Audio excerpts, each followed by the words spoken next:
Hi, this is Billie Beene here with a world news update. Today's date is January 5, 2024. The time about 8 a.m. Texas, episode 121.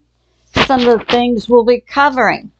Farmers and truckers all across Europe rise up. The U.S. military attacks in the Middle East. And JB plus Iran. How close is their relationship?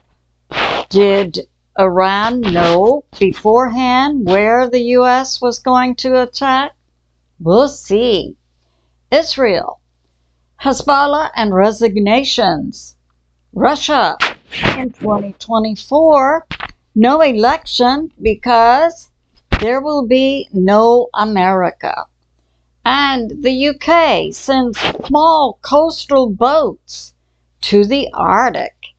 So some of my sources are God in the Bible, Patriot Subscriber, Hal Turner, War News 24/7, Ward CARROLL, New York Prepper, Canadian Prepper, TFI Global, Steve Quill's aggregate site, New York Post, Daily Mail, Fox News, Evening Standard.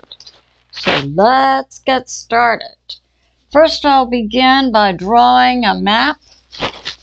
And this will be, we'll start off with the Europe, what's happening there. So we've got France, Germany, the Netherlands, Belgium, Poland, Romania. Of course, Ukraine is over here.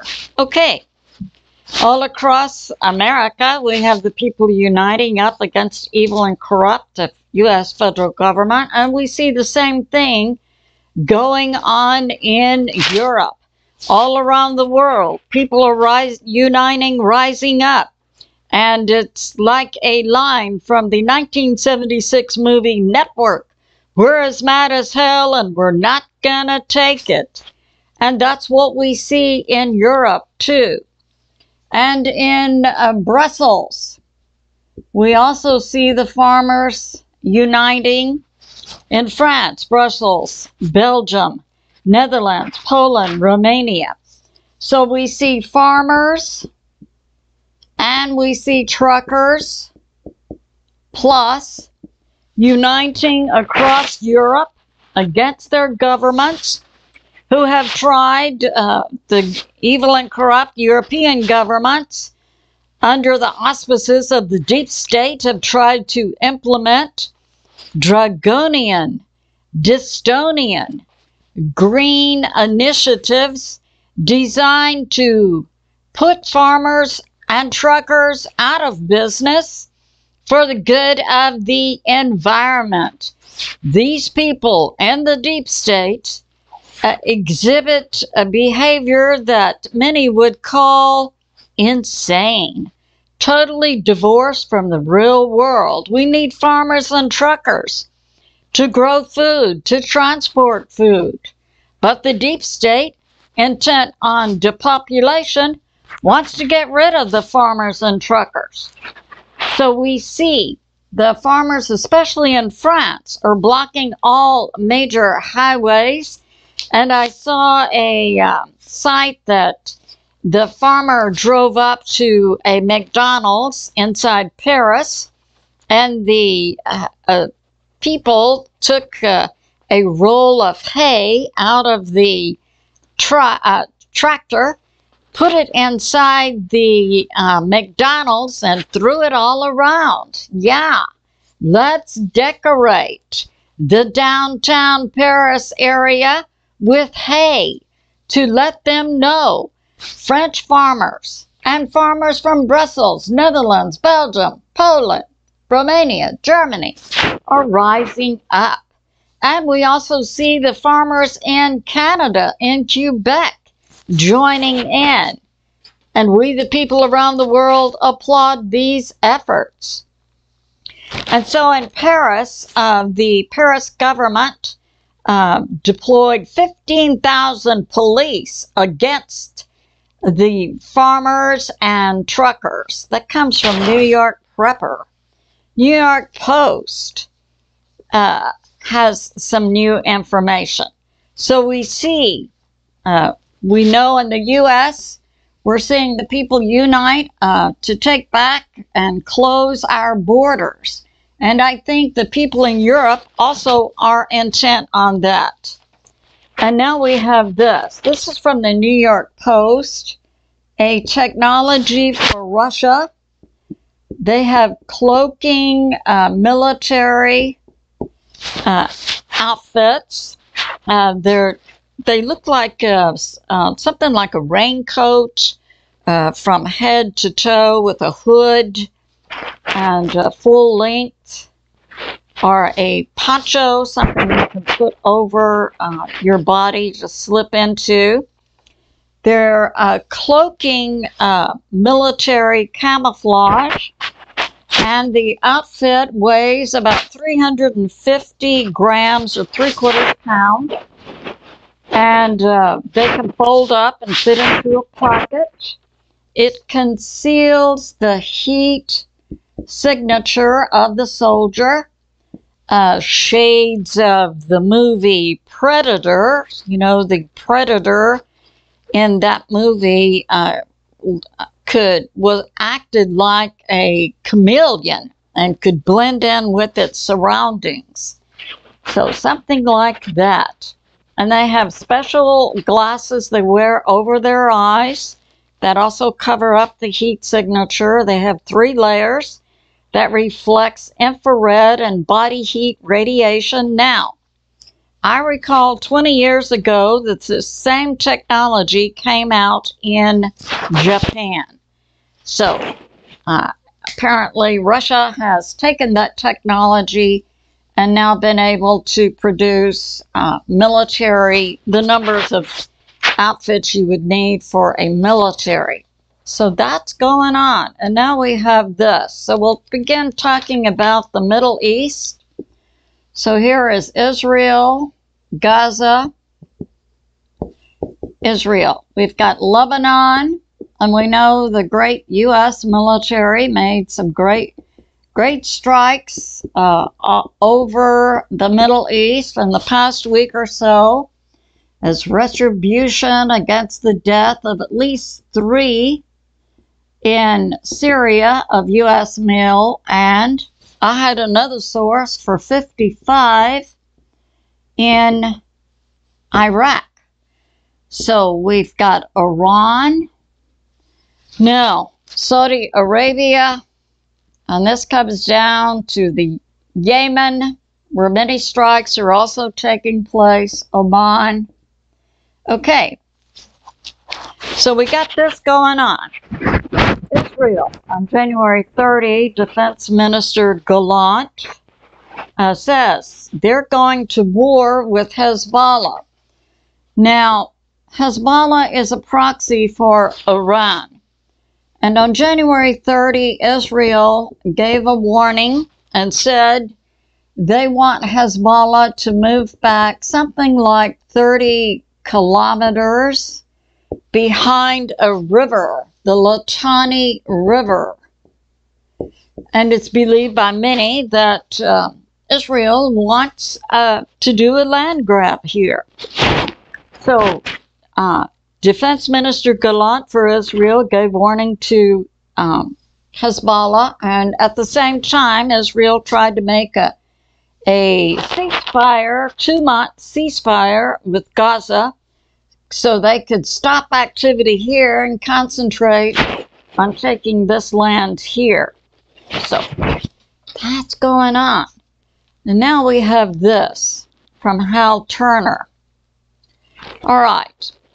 So then we had the U.S., the JB, and we know JB is an actor wearing a mask, who's the front person for the deep state. We believe some of the players who are the handlers for JB contacted Iran, and that would have been January 30.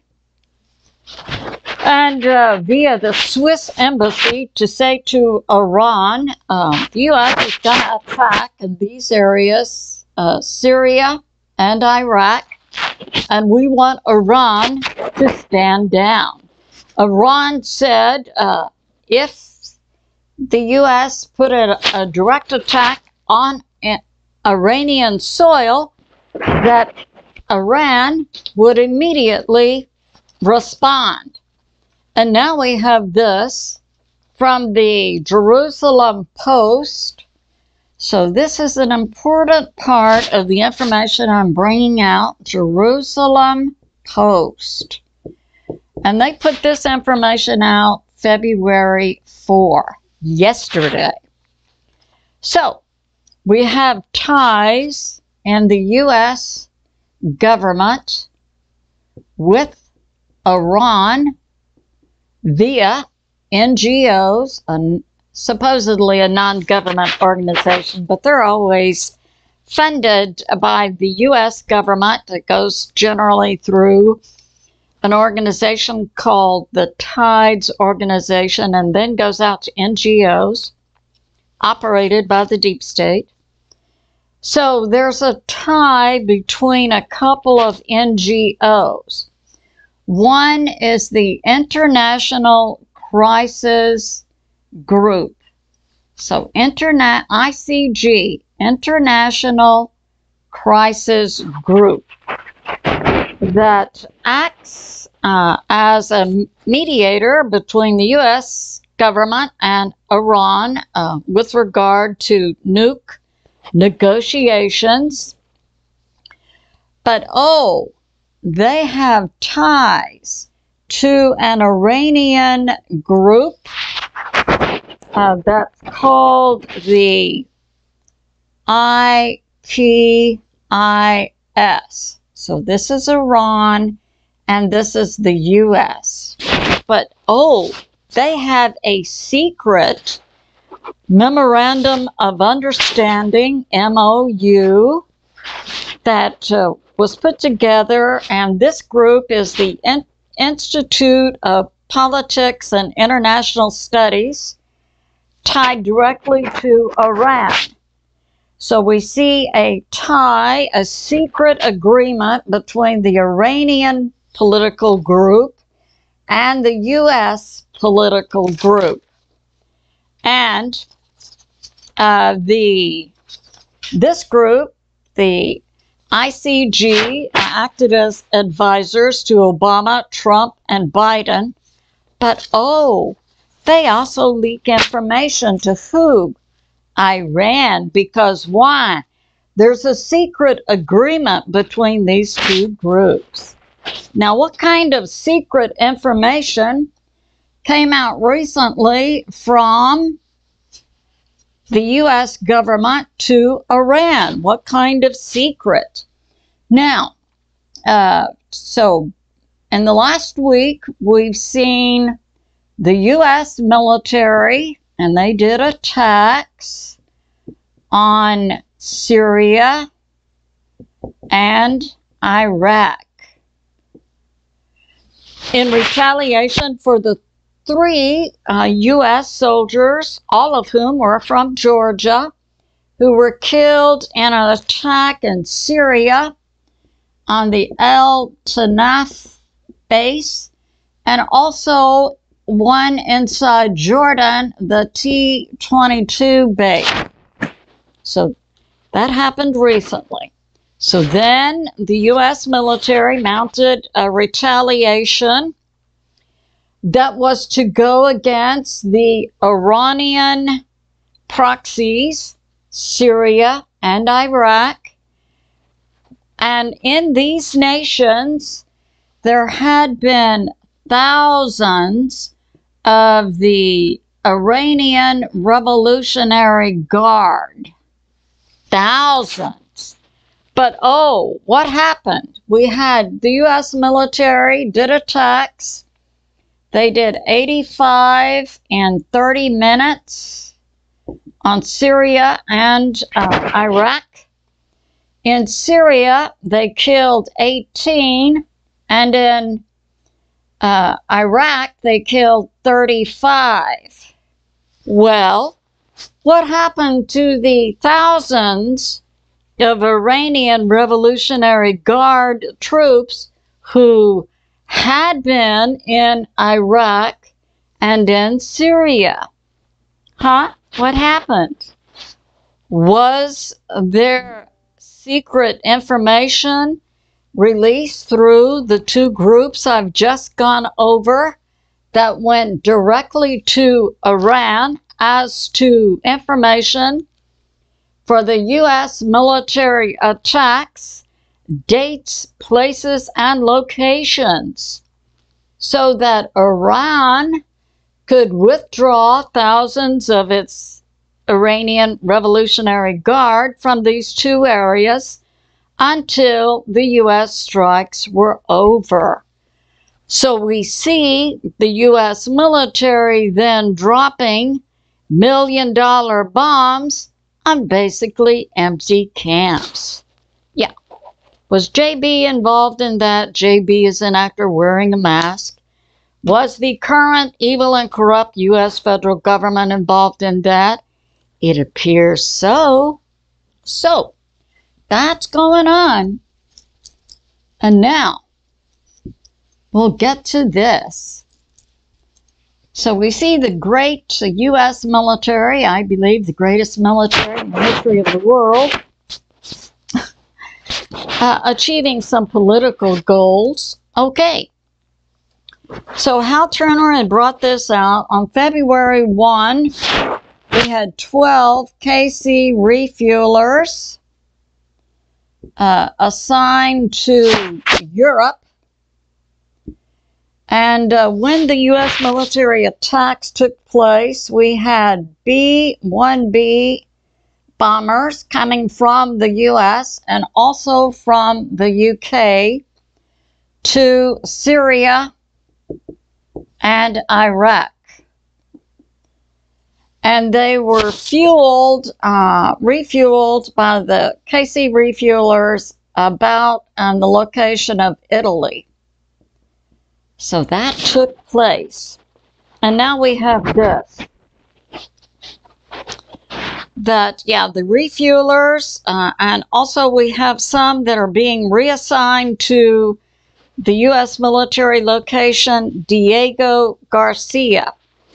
Now, Monkey Works had reported that we have U.S. military, so we've got Saudi Arabia, we have Yemen, Oman, and in this area we have large bases.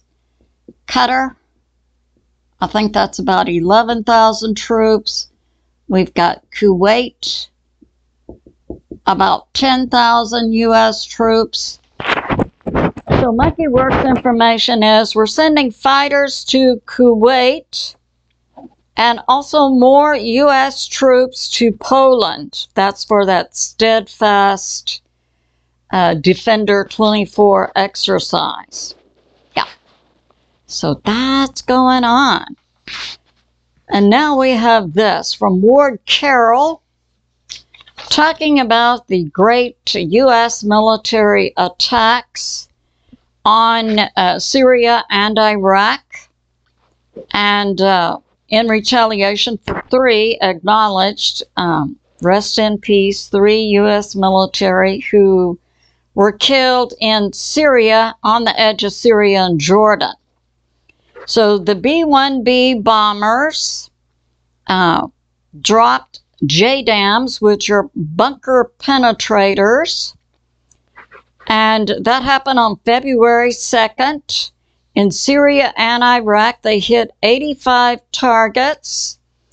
From the U.S. to Syria, Iraq is 6,500 miles, and that's why they had to refuel about in Italy. And some of the locations that were hit, this would be in Syria. So I'll give you the locations that were hit. And oh, Iran had already withdrawn their Iranian Revolutionary Guard. So we have in Syria, We have Deir ez-Zor was hit. We have Kamel was hit. We have Mazadine was hit. So that's going on. Yeah. So Ward Carroll, I'll try to link his video for you. It shows the great U.S. military and what they can do. Now we have this going on in Israel. And recall, so we have Israel, Gaza, where according to the Hague International Court, Israel is engaging in genocide. So far, I think they've taken out something like 30,000 Palestinians. And oh, I had brought out in a previous video that many of the Palestinians, also in Lebanon and also in Syria, carry the Hebrew bloodline. Whereas inside Israel, it's about 3% of the population that carries the Hebrew bloodline. But inside Gaza, inside Lebanon, inside Syria, it's much, much higher. Part of the deep state's objectives with this alleged Hamas attack October 7 on Israel. So one of the deep state's objectives is to get rid of the Hebrew bloodline, and in Ukraine and Russia to get rid of the Slavic bloodline. Yeah, the deep state doesn't like the Hebrew bloodline nor the Slavic white Christian bloodline. Too much opposition.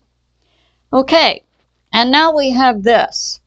So, from Hal Turner, and this came out February 2, that as soon as the operation is finished in Gaza, most of the leaders in Israel are going to resign. Maybe they don't want to be charged with crimes against humanity and genocide. So rumors, after the Gaza war is finished, the moment it's finished, all leaders inside Israel will resign. And that's leaders in the Israeli government, leaders in the Israeli IDF military, leaders in the Israeli military intel group, and leaders inside Israel's intel group, Mossad. So we see, as soon as Gaza's over with, all the leaders in Israel are going to resign. So what's up with that? I submit they don't want to be charged with genocide and crimes against humanity, which we see going on inside Palestine, where 70% of the individuals currently being killed by the IDF are women and children under the age of 16. And now we have this from Daily Mail. So in Iraq, so we have Iraq headquarters for Hashad al-Shabaab. B. Okay, so inside Iraq's headquarters, 34 Iranian proxies were killed, and 18 were killed in Syria. So that goes along with the numbers I gave. Killed in Syria, 18. Killed in Iraq, my number was 35. Not the thousands of Iranian Revolutionary Guard who had been in Syria and Iraq. That's because they had a warning from the shadow part of the U.S. government to leave there. So the U.S. Used 125 bombs Friday night within 30 minutes. So that's an example of the great U.S. military. Yeah, we can produce a lot of might when we need to. And now we have this. I have a problem with... Okay, let's try it like this. All right. Okay. So now we have more. Okay, so that took place. The strikes on Syria and Iraq took place Friday night, and they hit 85 locations in 30 minutes. And then, so that was about February 2. Well then, Yemen. On February 3, the day after, Yemen once again attacks ships out in, this is the Red Sea. So, yeah, the next day, Yemen begins attacking ships again. And we have this. There was another attack within 24 hours of the U.S. bombing on February 2 at the U.S. base in Syria, the Conoco base, or Al-Tanaf, where 8 missiles were dropped on the base. We still don't have information from any sources about the number of U.S. military who could have been killed at Al-Tanaf, Conoco base, because why? Did the U.S. military, at the orders of the U.S.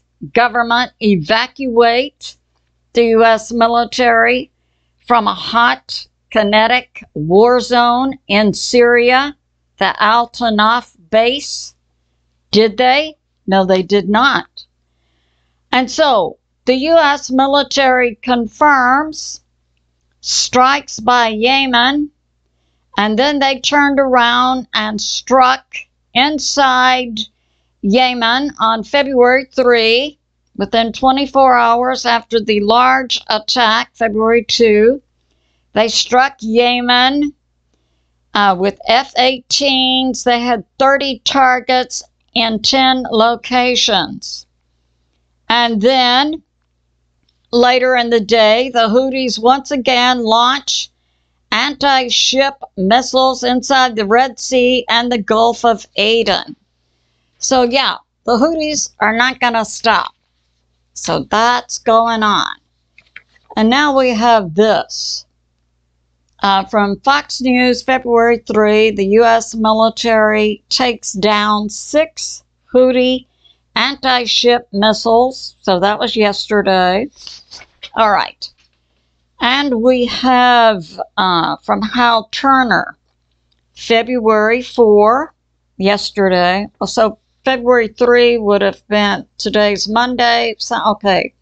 So the large attack by the U.S. military was Friday night. Saturday, the U.S. military once again and UK attacked inside Yemen. Yemen then, a few hours later, began firing anti-ship missiles in the Red Sea and the Sea of Aden.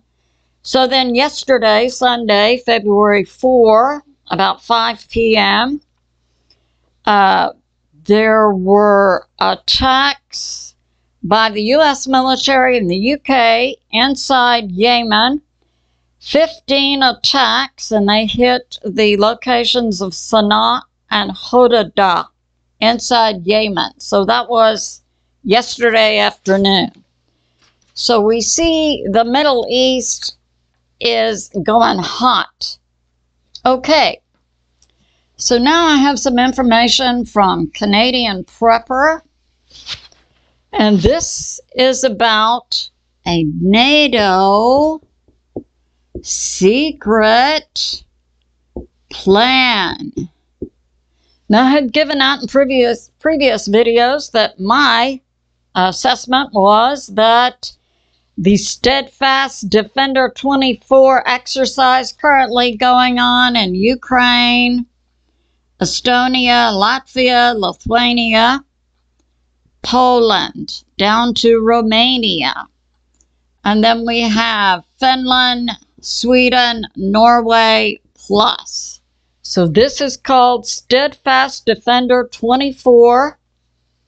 And I had predicted that this would go hot. We currently have something like, from all the nations in NATO, 90,000 troops. Some put it at 100,000. I predicted this would go hot, and the exercise is to last from January to June. And the reason I believe it will go hot is because the Dems, before the election in November of 2024, believe if they have a wartime president, JB, that he'll be reelected. Of course, this demonstrates that the Dem Party, the deep state, are delusional. So at any rate, that is being put forth by many, and I would agree with that. I look to see Steadfast Defender 24 exercise go hot. And now, NATO's secret plan also involves a UK plan, and it's to put NATO troops inside Ukraine. So it's to put NATO inside Ukraine troops, and it's to put a NOTAM over Ukraine. So a NOTAM is a no-fly, and they're going to do this in May. So NATO is going to tell Russia that Ukraine has a NOTAM over it. Russian planes can't fly over Ukraine and bomb, and NATO is going to back it up. So that's part of their secret plan. And now we have this. Romania and Poland have NATO troops, yes. And they are going to bring them. So from Poland and Romania, we're supposed to see NATO troops go in right here. They're going in here along the Dnieper River. So that's part of their secret plan. And also possibly attack. So NATO is also going to possibly attack. So we have Romania right here. We have this small nation, Moldova. It's adjacent to Ukraine.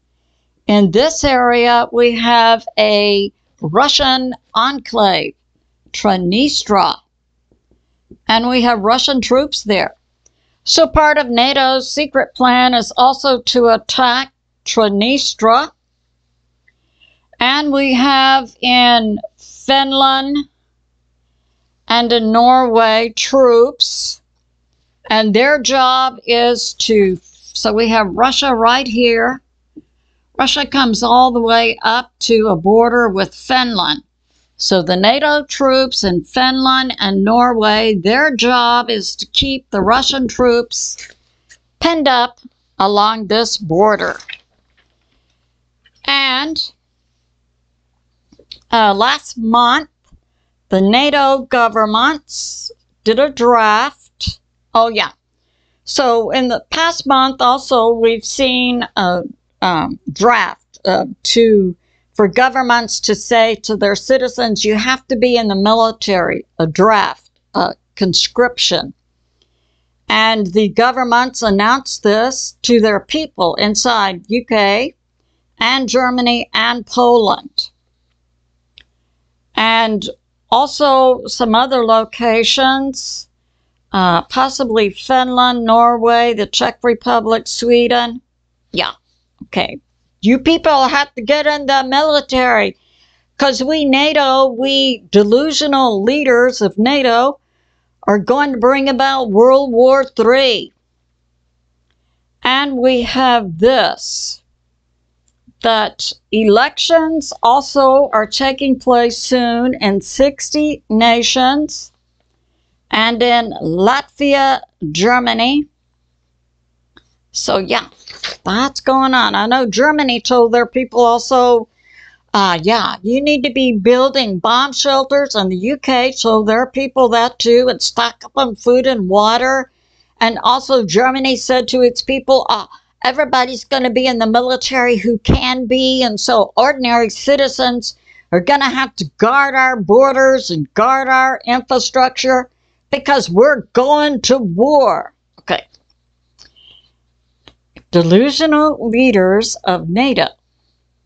And now we have this. And Canadian New York Prepper had also brought this out, that we do see offensive actions taking place, or some would say defensive. And right here, Poland is building bunkers. I think New York Prepper said about every 1/4 to 1/2 mile.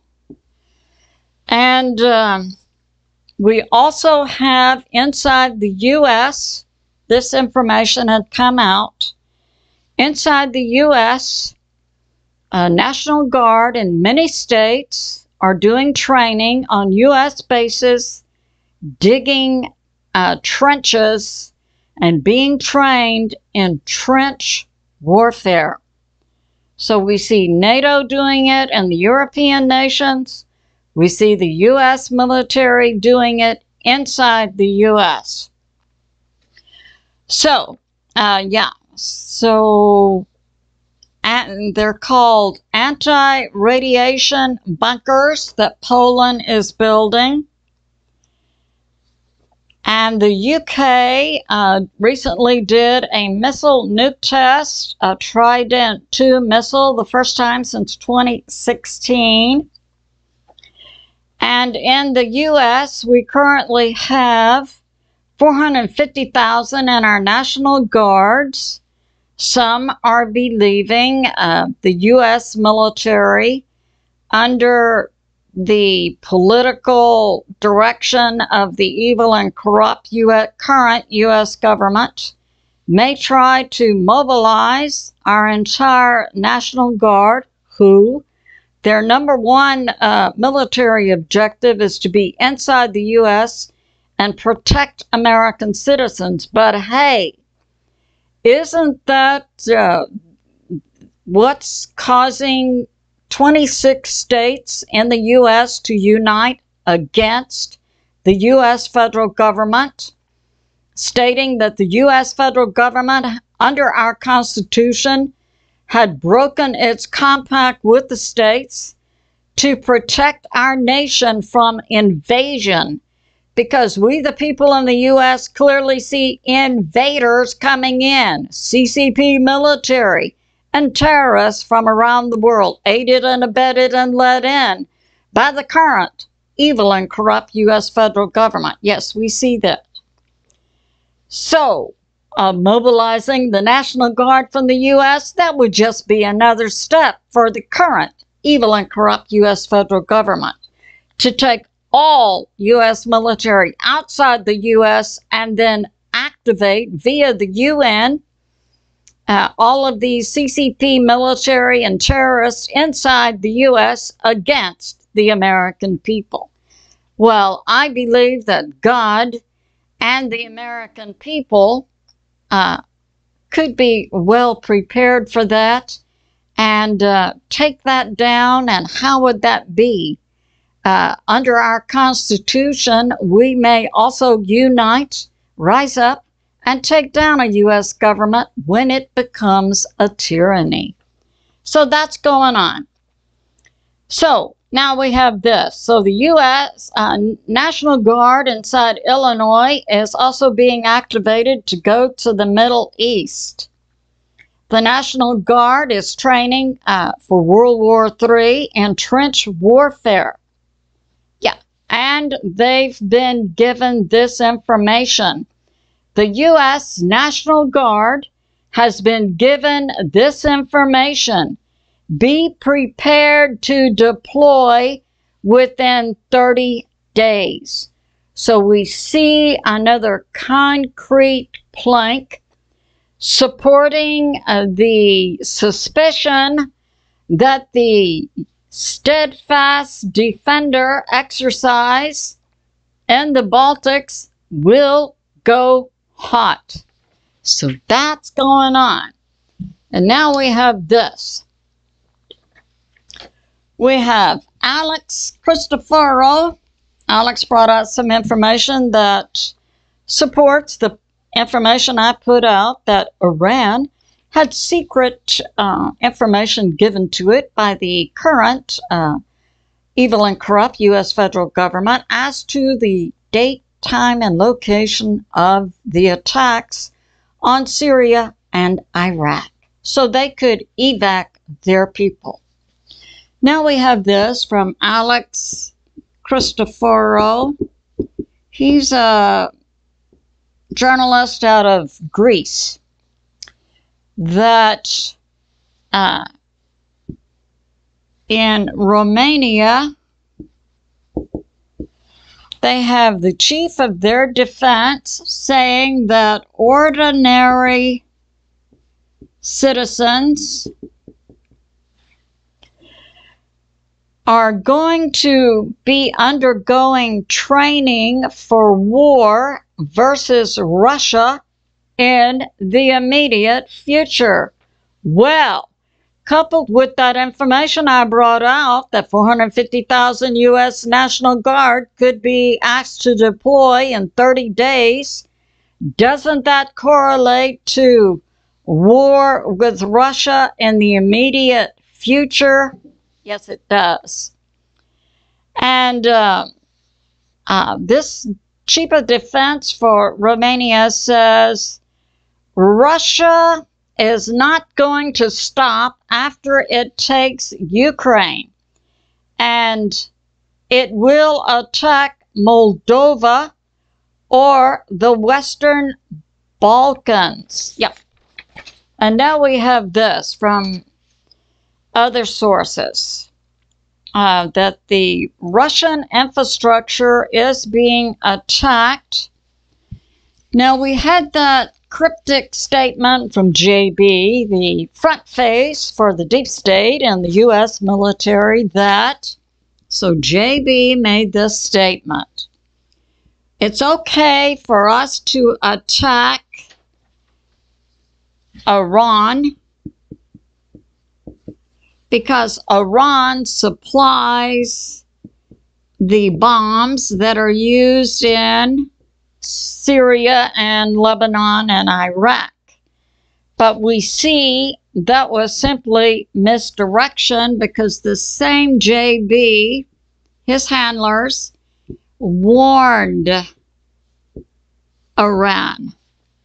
But he did make this statement that we have,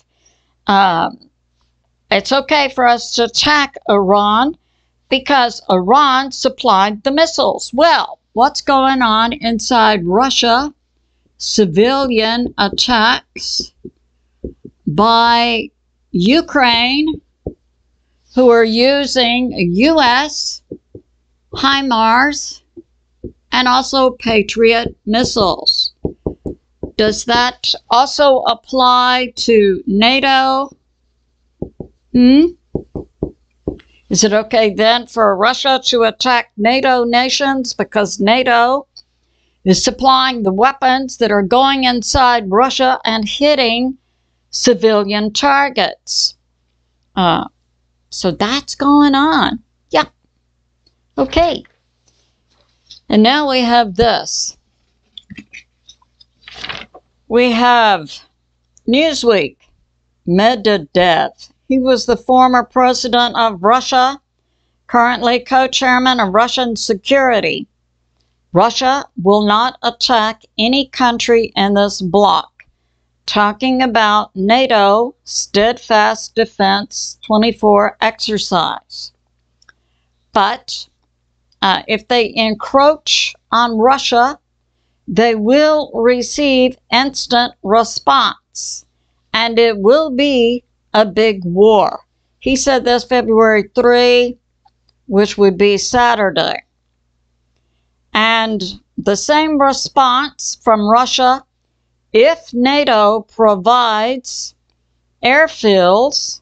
So if NATO inside like Finland, Sweden, Norway, Poland, down to Romania, if NATO launches any planes from any of these NATO nations inside Ukraine to attack Russian military, or inside Russia to attack Russian military or Russian civilians, Russia, if NATO provides airfields, or if NATO troops enter into Ukraine, then NATO nations will then be fair game. So we see the delusional NATO setting all this up, don't we? Okay, now we have this from the Evening Standard, bringing out some more information. This is on Steadfast Defender 24 exercise currently going on by NATO adjacent to Ukraine and Russia. Okay, so UK is sending the Prince of Wales, and I understand they were going to send the HMS Queen Elizabeth, but she had problems.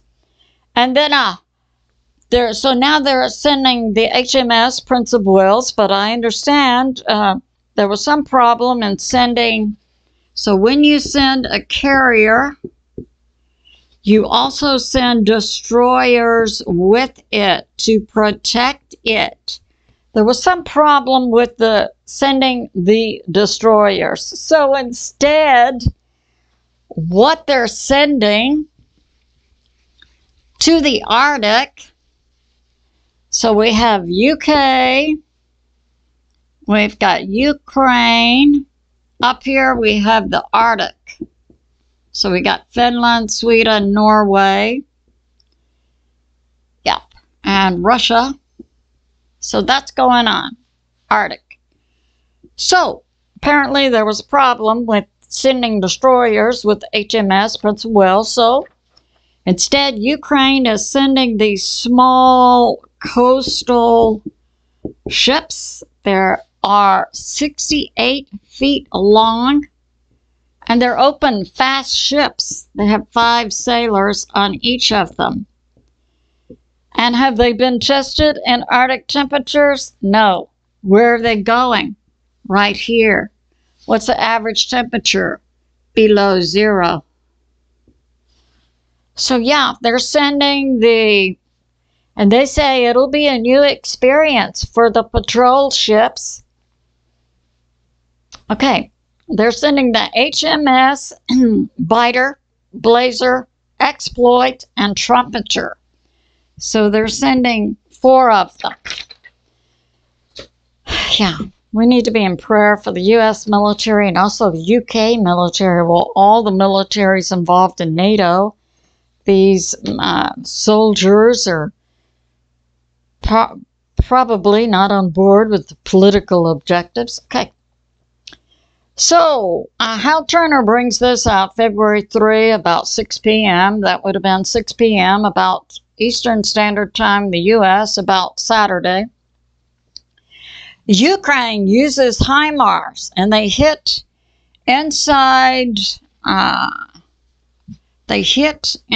Russia in this area, and they hit a bakery.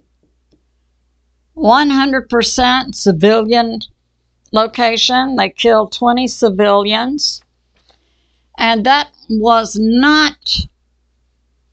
in this area. So we know that Ukraine, and we have Luhansk, excuse me, Donetsk, Zaporizhzhia, Kherson, and these areas joined by referendum into Russia. So the bakery was inside Luhansk, civilian bakery, no military objectives around it, and Ukraine used HIMARS. So does that make the U.S. guilty of firing on a civilian bakery because Ukraine used U.S. missiles? That's what JB with the U.S. government said about Iran. Iran is guilty because Iran supplied the missiles for the Middle East. Attacks on U.S. military. Does the same hold true here? So they used HIMARS, and in this little town, Luhansk, that has a population about 99,000. It's 15 kilometers or 9 miles from the Ukraine border. And yeah, JB's statement, I just gave that. Whoever supplied weapons, yeah, is guilty. So yeah, we saw that going on in Syria and Iraq, didn't we? A takeoff on that. And now we have this. This is from New York Prepper that, yeah, Iran proxy that was in Syria and Iraq. So after the U.S. strikes, yeah, there were more strikes then on the U.S. bases. So the U.S. struck February 2, Friday night. And on Saturday, the proxies for Iran struck again U.S. military bases inside Syria and Iraq. Yeah, so that's going on. Now, he makes this statement, NATO Steadfast Defender 24 is a forward deployment, and this is being put out by some of the information he's come across, that it's likely to go hot, Steadfast Defender 24, especially during the transition period between President Trump and JB. So that would be November of 2024, and then the formal inauguration takes place in January of 2025. So New York Prepper's information is Steadfast Defender could go hot during this time period. Yep. So that's going on. So a short prayer. I'll use the modified version of General Patton's World War II prayer. Father, grant us fair weather for battle.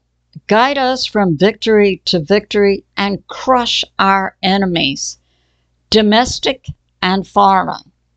And we thank you, God and off-world. And we thank you, God the Father, God the Son, Jesus, whom many call Yeshua, and God the Holy Spirit. I say to my family and friends, remain steady out there. Continue to pray. God is in charge, and He is on the move. I love you, and I'll see you soon.